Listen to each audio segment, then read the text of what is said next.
Good morning, everyone. MinePine's here again at 6:30 at night. The reason I'm making this video is because the Bengals won another game.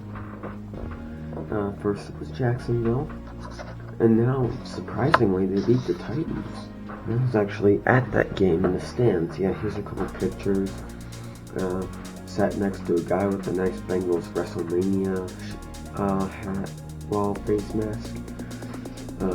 Was in the same section as Captain Obvious, who's always at the games. And yeah, I just had a lot of fun with my dad. Right now, currently, for me, arriving at the games, excluding the preseason, I am 5-2. How awesome is that? 2 games I went to, they lost. 1 year, I don't remember which year. I don't think I went to any last year. Well, no, scratch that. I did go to 2 last year, and they both won. It was the Jets and Browns game, and they were the only ones that the Bengals won last year. Alright, moving on.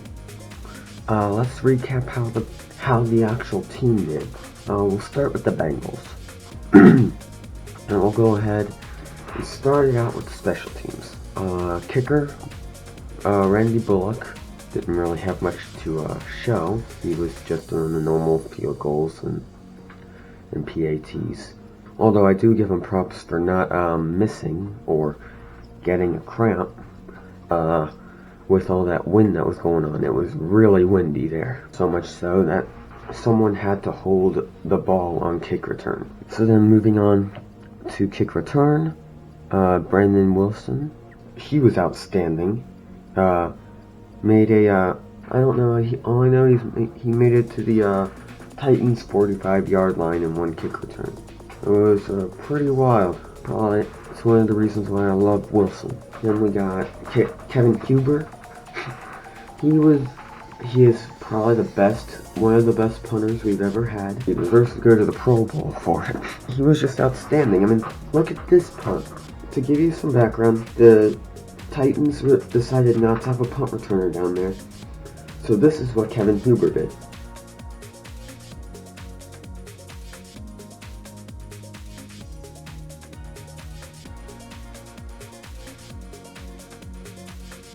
James, if you're watching this, why on earth did you tell me Kevin Huber was the worst punter on the team and Randy Bullock was the best kicker in the league? Punt return, Alex Erickson didn't really get that far. I'm not sure exactly if it's an Erickson problem or if we just need our punt return to block more. I'm not sure. But I don't care too much about that. Alright, let's move on to the defense. They held up the line really well. Towards the end there, they were starting to allow some stuff to enter because, well, the Bengals seem to have a philosophy to where once they're in the lead, they choke. A couple things really did excite me. For example, in the beginning with that interception by Jesse Bates in the end zone. And the sack on Ryan Tannehill, which we have been doing a little bit, but it's not been our strong suit so far. Especially since Carlos Dunlap was a total jerk and left. But hey, we got no lineman off of it, so we'll see how he does against Pittsburgh. Let's see here. What else is there? There's also the 2 picks that were also got, but those were stolen by the refs. Those were for sure picks. I mean, this one, they called it incomplete because it hit the ground. It did not hit the ground. Look at that. That was in his arms, and his knees weren't even on the ground. And even if his knees were on the ground, I don't think that matters. And then let's look in here, the end zone. They called a false start. I'm not sure what they called it. It was either offsides or holding on us on the defense. When we made this catch in the end zone again. Those were stolen interceptions. Pretty frustrated about that. I think that there were times where the defense allowed too much, and there were times where the defense held the line perfectly. All I know is a lot of fourth downs were caused from me beating the chairs like everyone else in the stadium. Of course, because of how cold it was, my hands wanted to kill themselves because of it. Moving on to the offense. Joe Burrow, outstanding. Made a bunch of good moves and made a lot of impossible catches.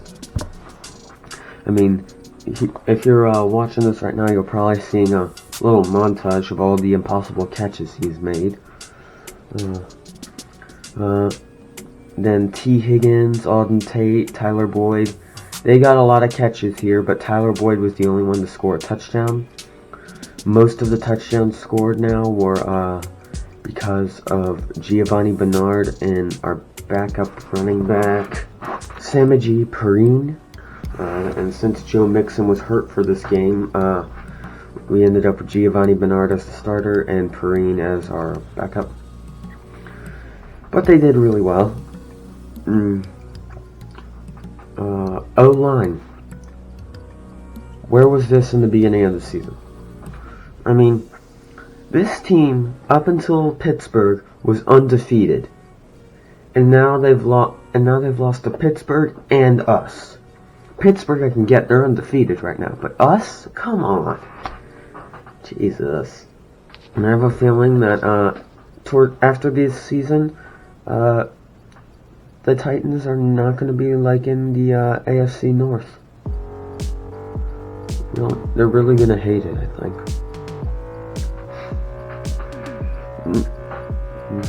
My O-line did their job well.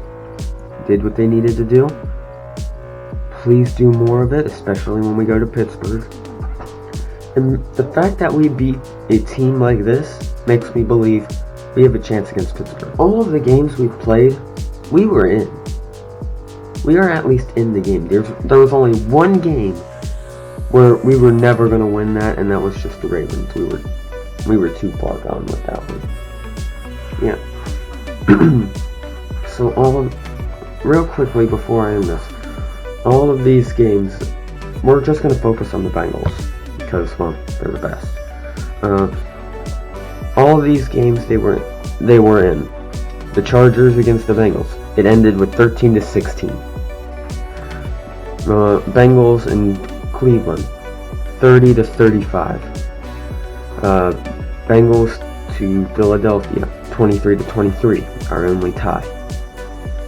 And then the Jaguars against the Bengals, we won 33-25. The Ravens, 27-3, we were nowhere close.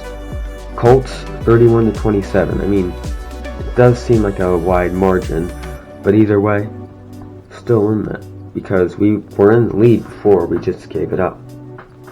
Then Cleveland against the Bengals, again, 37-34. That was the most upsetting. And then this week, 20-31. We win. So that leaves us 2-5-1.